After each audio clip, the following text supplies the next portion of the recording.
En pleno Mundial FIFA, derecha intensifica estrategias de desestabilización. En el contexto del inicio del Mundial de la FIFA 2026, grupos de derecha y ultraderecha locales e internacionales intensificaron sus estrategias de desestabilización política, económica y social contra el pueblo de México. Las tácticas que aplican se enmarcan en las fases de las guerras cognitiva y de baja intensidad, del llamado golpe de Estado blando, así como en estrategias de la propaganda negra con miras a influir y manipular a la población. Previo a la inauguración del Mundial de Fútbol, incrementaron las campañas de mentiras y noticias falsas en medios y redes sociales, bajo el auspicio de empresarios, banqueros, corporaciones mediáticas y la Embajada de Estados Unidos, así como las agencias CIA y DEA. Ellas buscaron, sin éxito, desalentar la llegada de turistas y aficionados extranjeros. También intentaron capitalizar las protestas sociales para aparentar un Estado fallido, sumido en crisis, y desangelar la fiesta colectiva y popular en los llamados FanFest. En las semanas recientes, grupos de derecha y ultraderecha mexicanos e internacionales intensificaron sus estrategias de desestabilización política, económica y social con el fallido objetivo de debilitar la autoridad de la presidenta Claudia Sheinbaum Pardo. En el contexto del inicio del Mundial de Fútbol FIFA 2026, estas tácticas se enfocaron sobre todo en campañas de propaganda negra, en medios de comunicación corporativos y en redes sociales a través del uso de granjas de bots y trolls y operaciones clandestinas de descontrol social. Los mensajes que más diseminaron describen a México como un estado fallido, una nación sumida en crisis social y económica, y apuntalaron la idea de que el supuesto narcogobierno mexicano debe ser intervenido por el gobierno de Estados Unidos encabezado por Donald Trump. Al mismo tiempo, la CIA, la Agencia Central de Inteligencia estadounidense, involucrada en varios golpes de Estado en América Latina y el resto del mundo, desplegó una operación clandestina en territorio mexicano disfrazada de operativo antinarcóticos. Ello en connivencia con gobiernos estatales de derecha, en especial el de Maru Campos en Chihuahua.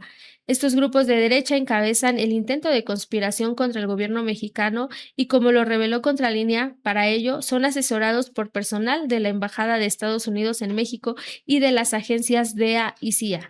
Además, están al frente y financian las campañas de guerra sucia mediáticas y en redes sociales, y han buscado capitalizar las protestas tanto de la gente como de los grupos de madres y familiares buscadores de personas desaparecidas que se desarrollaron días previos y durante la inauguración del Mundial 2026, para enviar una imagen de Estado fallido frente a medios internacionales. No obstante, fallaron en sus cálculos de opacar la llamada fiebre futbolera que se vivió tanto en el Estadio Azteca como en los FanFest, incluido el Zócalo capitalino. Y esto es parte también, Aníbal, de lo que veíamos en los propios reportes que tuvimos aquí en este espacio, donde veíamos pues que la fiebre deportiva pudo más que estos intentos. Así es, somos un país que, pese a esa parte también de la expresión corporativa que implica el fútbol, también hay una expresión de carácter social y el juego en los barrios, que también eso es importante decirlo. Incluso ahora en estos días se ha notado como después de que terminan los partidos del Mundial, o incluso también en las tardes, como suele suceder,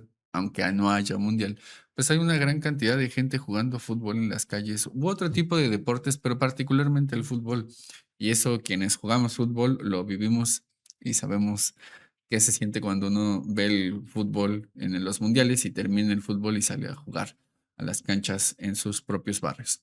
En el caso de las noticias falsas, por ejemplo, en este contexto también diseminaron este tipo de noticias falsas para promover un clima de inestabilidad económica, al afirmar falsamente que hay una crisis en México, crisis en Sinaloa, crisis en el IMSS Bienestar. Esto lo alertó la consejera jurídica de la presidencia, Luisa María Alcalde, en las dos conferencias de derecho de réplica que ha dado tanto el 3 como el 10 de junio pasados. La funcionaria advirtió en su primera conferencia que la derecha mexicana tiene una alianza con la ultraderecha internacional y para ello ha invitado a referentes extranjeros como las españolas Cayetana Álvarez de Toledo e Isabel Díaz Ayuso, y acusó que esta connivencia también se da en el ecosistema digital, donde se observa una campaña por parte de la derecha internacional asociada hoy con la derecha mexicana. Al respecto, el 10 de junio presentó un análisis de la operación en redes sociales de lo que denominó la Red Internacional de Derecha. No es una suma de esfuerzos aislados, sino un ecosistema estructurado y transnacional de injerencia cuyo objetivo explícito es desgastar y debilitar a los gobiernos progresistas de América Latina a través de noticias y de narrativas falsas. Alcalde Luján explicó que dicho ecosistema presenta dos elementos fundamentales. La primera, a través de consultores y operadores políticos transnacionales con antecedentes en Brasil, en Argentina, en España, que trasladan e imponen en nuestro país una metodología de desinformación y de noticias falsas. Y el segundo elemento es que esta operación consiste en activar varios elementos. Uno, son medios digitales que ellos mismos crean y que difunden la información falsa. Dos, pauta publicitaria para amplificar estas narrativas. Y tres, despliegue masivo de bots digitales, trolls y también contratación de servicios de influencers, que muchas veces se dedican a otras cosas y que se coordinan para hablar y amplificar la narrativa falsa. Y finalmente, la amplificación por algunos medios tradicionales y también comentócratas de derecha. Así es, Aníbal. Y acerca de los consultores políticos transnacionales que operan en México, identificó que dos serían los principales cabecillas. Fernando Cerimedo, argentino fundador de La Derecha Diario, fue estratega digital del presidente de Argentina, señalado por la Policía Federal de Brasil en una investigación sobre redes de desinformación electoral, muy importante porque este personaje representó un gran peso para la victoria de Javier Milei.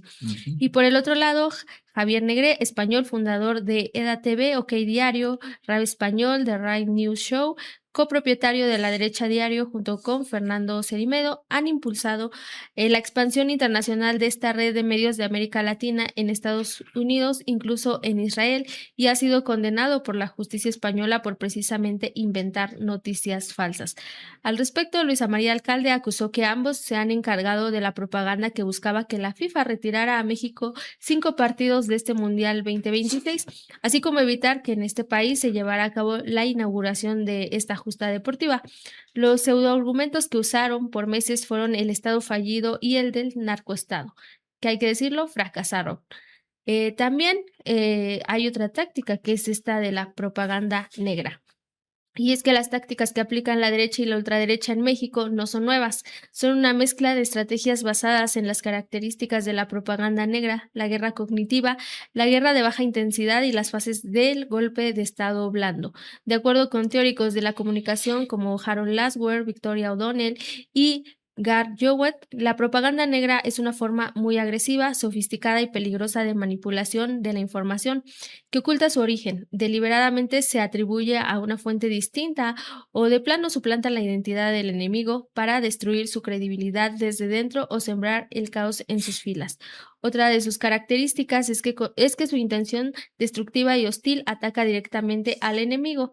Ante sus propios aliados o seguidores lo ridiculiza, lo presenta como alguien peligroso, traidor o moralmente repugnante. Para ello recurre a mensajes falsos que mezclan datos reales con mentiras graves. Además, en la era digital se estima que la propaganda negra evolucionó radicalmente al permitir a sus promotores crear portales de noticias que difunden desinformación, uso de cuentas parodia o perfiles inventados para generar indignación y destruir la reputación de personas reales, distribución de videos o audios deepfakes creados con inteligencia artificial para hacer parecer que un líder político confiesa un crimen, acepta un soborno o llama a la rendición. En cuanto a la guerra cognitiva, esta se enfoca en modificar el pensamiento para cambiar la forma en la que las personas procesan la información y toman decisiones, por lo que el campo de batalla es la mente humana. Capturar la atención, alterar las percepciones y manipular el comportamiento de una población entera o de sus líderes. Por ello, explota los llamados sesgos cognitivos o sesgos de confirmación a través de narrativas específicas para que el cerebro las acepte sin filtros críticos. En las redes sociales se aplican algoritmos de recomendación que segmentan a la población objetivo y, al igual que la propaganda negra, usan la IA y las deepfakes para distorsionar la realidad, fabricar escándalos o simular declaraciones oficiales. Estas campañas suelen operar a través de cuentas automatizadas, los llamados bots, granjas de troles, medios de comunicación locales, fachadas y creadores de contenido que replican las narrativas falsas. A este tipo de guerra se le atribuye como blanco principal las instituciones del Estado, el sistema electoral, el poder judicial, los tres niveles de gobierno, federal, estatales y municipales.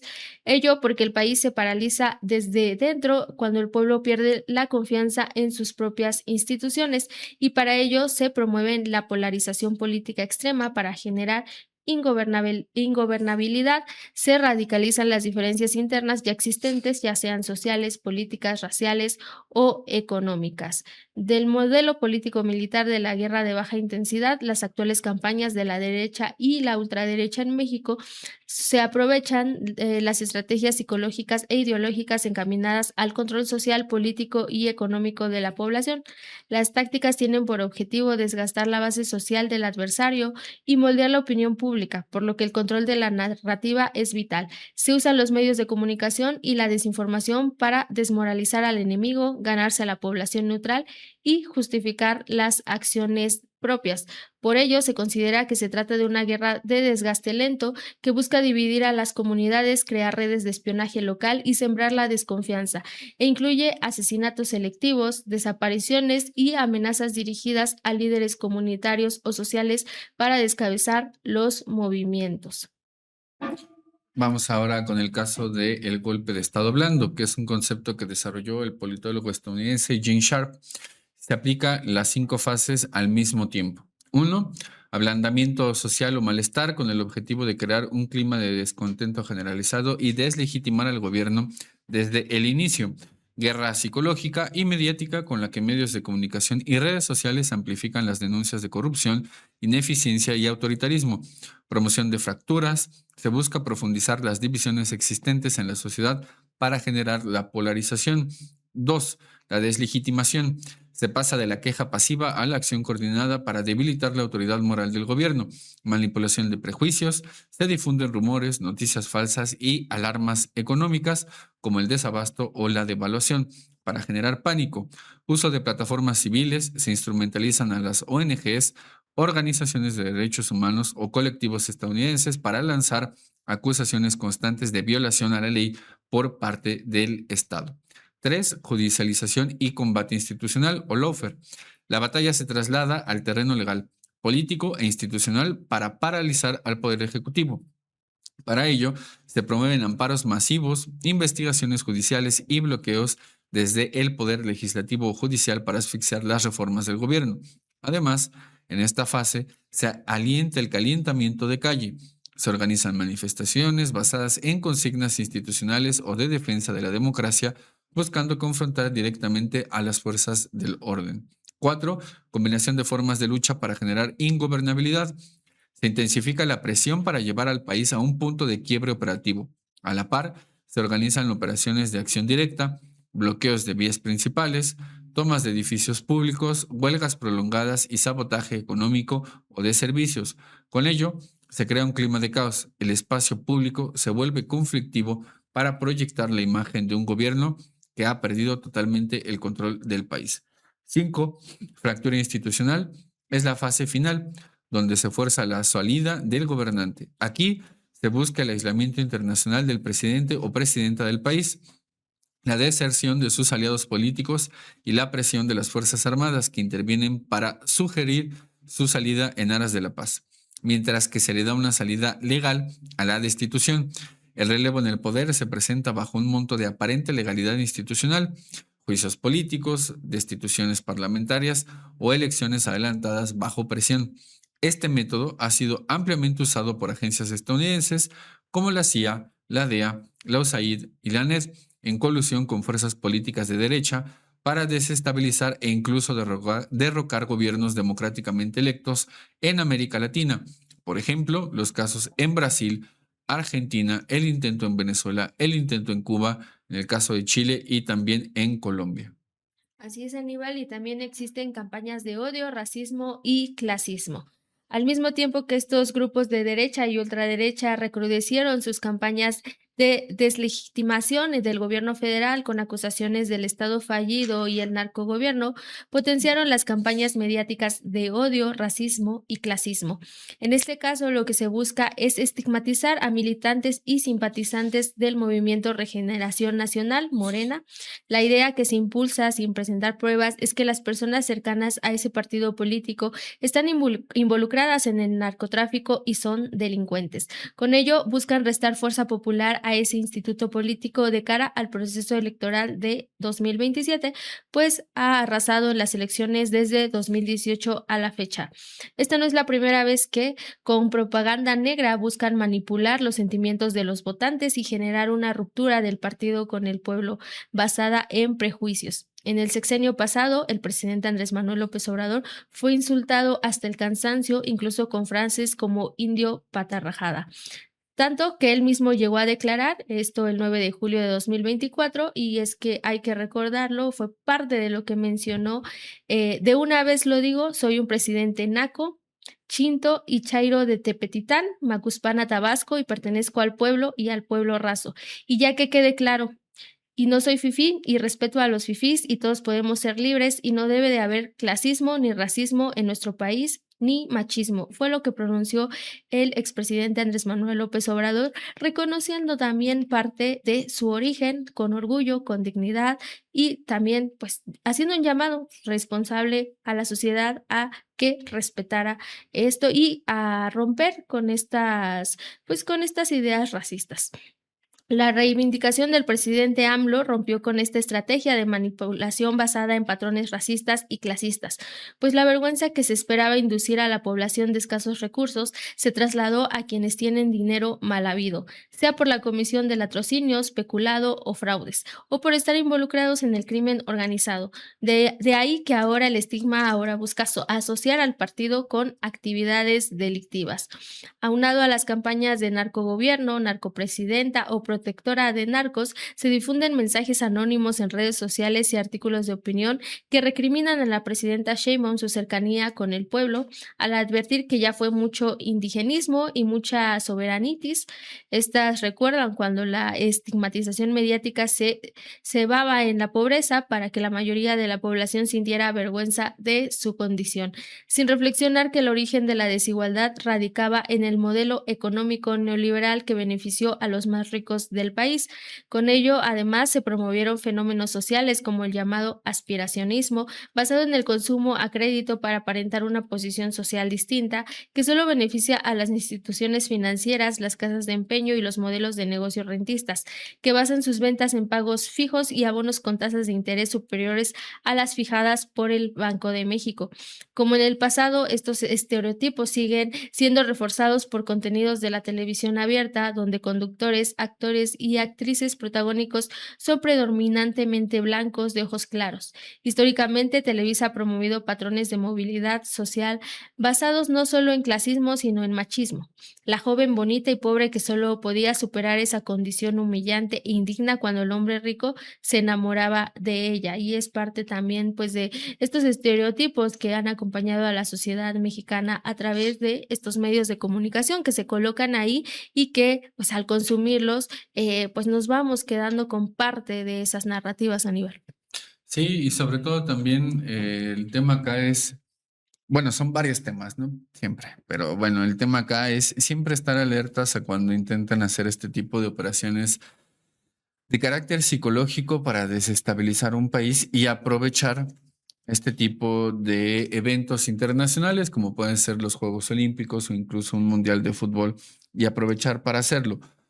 En otras ocasiones hemos dicho que en el caso de Brasil así lo hicieron y aprovecharon ese marco para desestabilizar un país con éxito y llegaron al grado de hacer este cambio de régimen, como fue el caso de Dilma Rousseff con el impeachment. Ahora, desde luego que son distintas las condiciones entre México y Brasil, pues sí, son países diferentes, con historias diferentes, pero en esa diferencia también hay distintas abstracciones que se ocupan y se usan en las ciencias sociales para poder hacer análisis de carácter comparativo.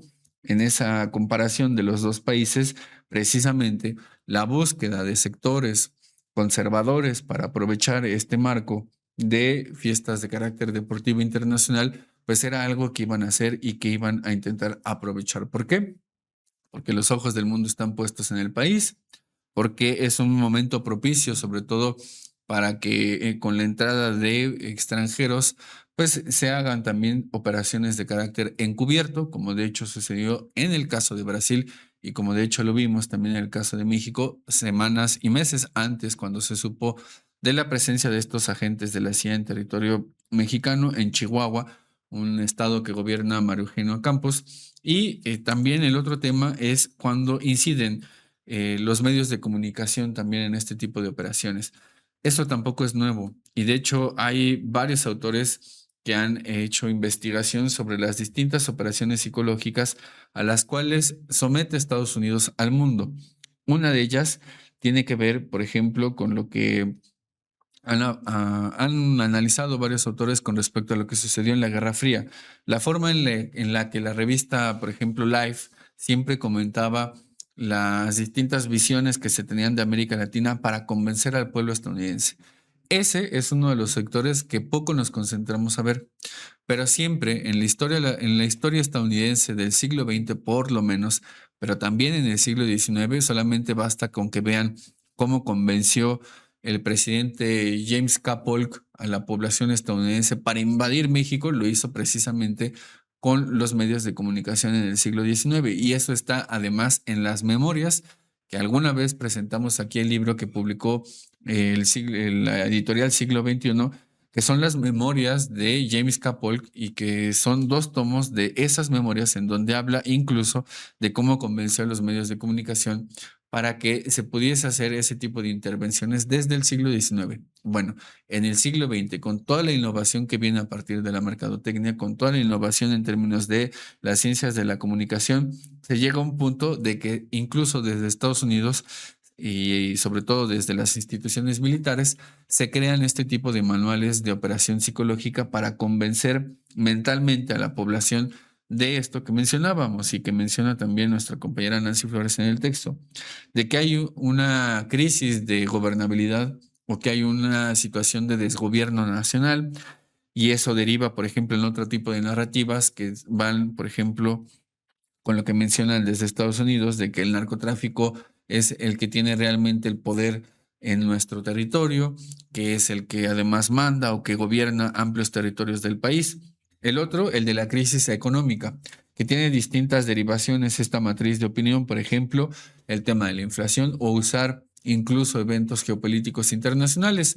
Basta ver lo que han dicho y lo que han hecho a partir de la crisis que hay y del cierre del estrecho de Hormuz para precisamente aprovechar en los medios de comunicación para decir que la crisis que se vive en términos de inflación o incluso de devaluación, que no llegaron a la devaluación, pero sí por lo menos a la inflación, pues era culpa del gobierno nacional. Y el otro, el de la crisis de seguridad, que conecta precisamente con la otra matriz de opinión, que es la de la crisis de gobernabilidad. Ahora, todo esto está volcado ¿para qué? Para presentar a un país como México con una situación de crisis de gobernabilidad, pero también para deslegitimar al gobierno.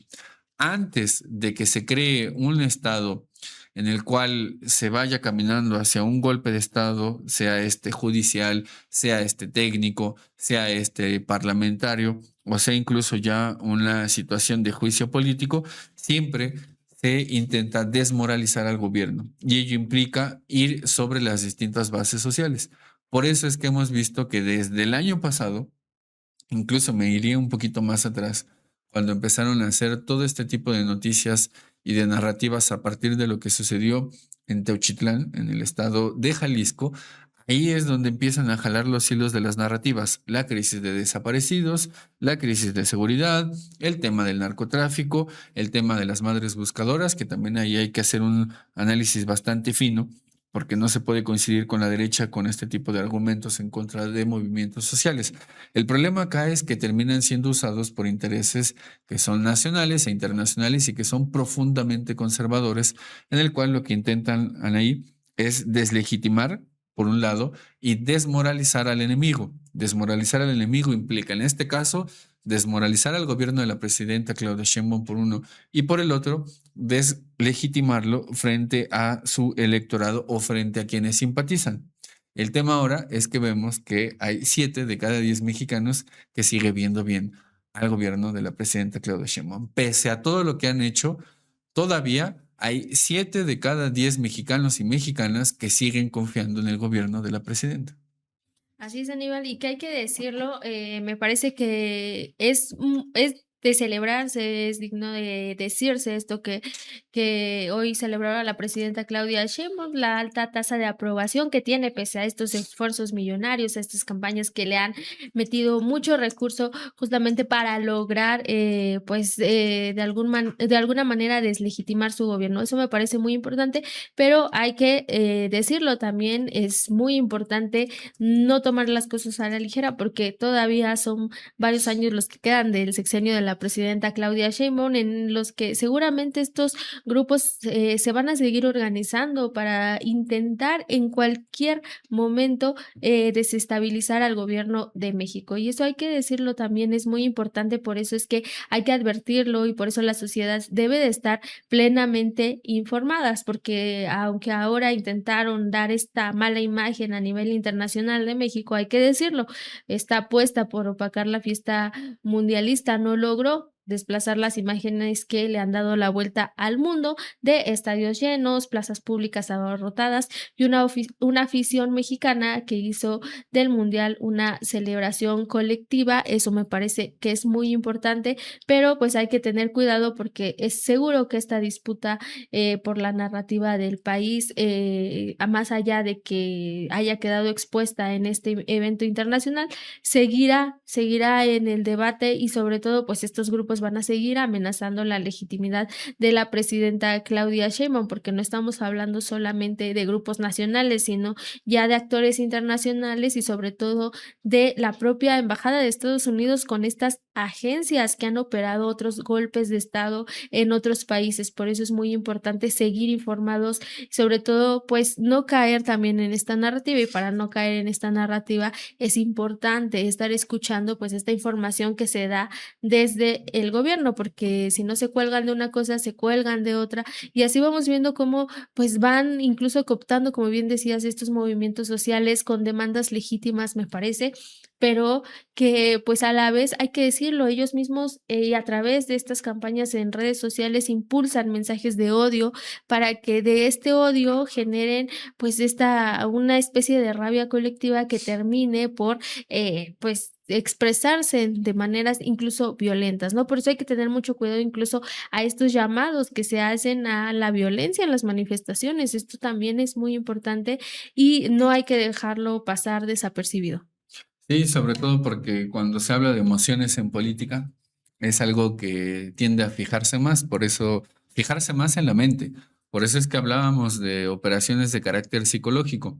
Y hace unos instantes nos preguntaba en la audiencia alguien que cuál era el libro del que estábamos hablando. Bueno, en el caso del autor de Gene Sharp, tiene uno que es de la dictadura a la democracia, una infraestructura conceptual para la liberación. Es uno de los libros en donde se habla sobre todo sobre esta parte de cómo enfrentarse a procesos dictatoriales, sobre los peligros en las negociaciones que hay en cuanto a cómo se termina una dictadura o una supuesta dictadura, de dónde proviene el poder, ese es otro de los capítulos que tiene, y bueno, lo pueden encontrar incluso también en internet. Ahora, particularmente, y esa es mi opinión personal, particularmente uno de los libros en donde se debate con una forma mucho más rica conceptualmente sobre este tipo de guerras a las cuales nos enfrentamos es de un ex militar ruso que lleva por nombre, el autor es Andrew Korybko, y el libro se titula Guerras híbridas de las revoluciones de colores a los golpes. Está publicado en varios idiomas, en portugués, también está la edición española y esa la encuentran en internet, si buscan así en internet, Guerras híbridas de la revolución de colores a los golpes, van a encontrar el libro que hizo una editorial brasileña, Expressão Popular de Sao Paulo, y ahí van a ver sobre todo la elaboración que tiene este autor que es ruso, en donde habla precisamente y discute sobre los distintos conceptos de guerra contrainsurgente, guerra de baja intensidad, revolución de colores y sobre todo de la guerra híbrida, porque ahí tenemos una enorme capacidad conceptual para ir definiendo lo que estamos viviendo. Y sobre todo lo que trae es un excelente debate sobre lo que estamos hablando acá, que son las revoluciones de colores y las guerras de carácter híbrido. Híbrido porque no solamente son cinéticas, sino son de carácter psicológico, son de carácter mediático, son de carácter jurídico y además trae este componente también de las guerras de carácter cinético que no se deben de descartar frente a lo que estamos viviendo actualmente en América Latina con el gobierno del presidente Donald Trump. Están viendo ustedes en pantalla ese libro del cual les hablo, que es el de Guerras Híbridas, Revoluciones de Colores, y además también está publicado por Batalla de Ideas, que es una editorial argentina. Ese libro se los recomiendo ampliamente para que ustedes tengan un debate mucho más rico sobre los distintos conceptos que estamos abordando acá. Así es, Aníbal, y como siempre, pues llamarlos también a informarse y sobre todo, pues también a no caer en esas trampas de la desinformación. Lo hemos visto ya en casos repetidos aquí en México, cómo operan estas estrategias. Recientemente en el operativo para capturar a Nemesio Ceguera, alias El Mencho, vimos cómo operan pues estos grupos para generar desinformación y para proyectar una imagen total de caos en México, cuando en realidad las fuerzas de seguridad, me parece, actuaron de la manera correcta y sobre todo para salvaguardar la vida de las personas. Y hay que decirlo, pues la narrativa va a seguir también ahí pues en este debate y en esta guerra, sobre todo porque lo hemos dicho también aquí en repetidas ocasiones, mientras la presidenta mantiene este discurso de colaboración con el gobierno de Estados Unidos, también hemos visto cómo el propio gobierno de Estados Unidos, a través de sus distintos funcionarios, promueven diversas narrativas. Por un lado, desde el propio presidente Donald Trump, diciendo y acusando que la propia presidenta Claudia Sheinbaum le teme a los grupos del narcotráfico porque no los quiere combatir, o acusando estas alianzas, o acusando que en México no se combate a los cárteles del narcotráfico. Pues es así como buscan desestabilizar a la presidenta. Además, hay que decirlo y hay que recordarlo también en reiteradas ocasiones, cuando la presidenta ha salido a dar una información y estos funcionarios estadounidenses salen a dar otra información para querer posicionar que la presidenta o no sabe de lo que está hablando, o que le están ocultando información. Así es una guerra de propaganda y en eso los estadounidenses son expertos para hacerlo desde hace más de 80 años porque lo han practicado a diestra y siniestra con distintos países e incluso también en su propio territorio.